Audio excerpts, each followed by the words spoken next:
Well, investing in Indy and inbound investments, moreover, because you certainly you come from the venture capital side of things.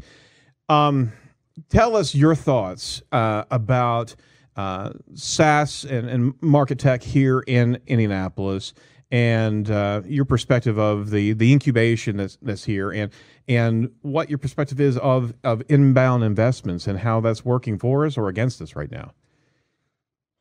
Wow, four questions in one. I had this conversation this morning with a guy named Matt Compton, who I worked with at Exact Target, who's a good friend of mine and a genius, frankly.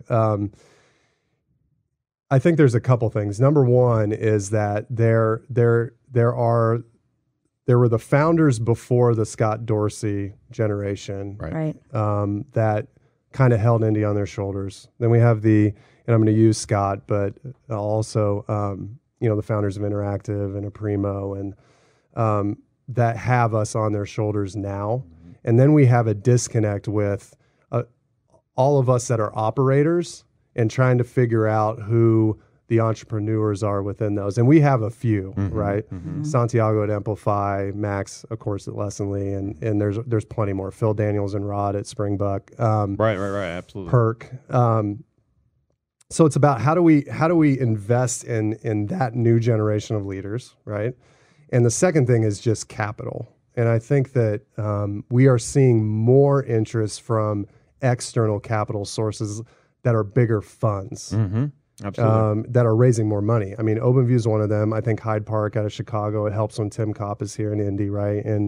And talking and evangelizing for Indianapolis. And then you have Lewis and Clark Ventures out of St. Louis, who have a fund and they are investing in Indy as well. And there's plenty of other ones, but it's really about how do we invest in the next generation of leaders, like true leaders, right? And how do we get more capital in order to make more than $1 million, to write more than $1 million to $3 million checks?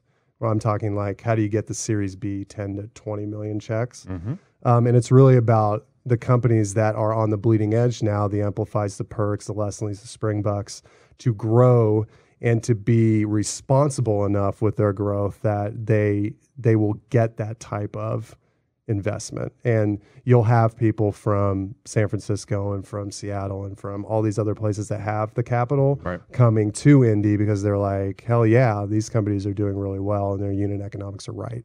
So I think that it's investing in early leaders to making sure that we are stepping up and taking that role, and it's bringing in more capital.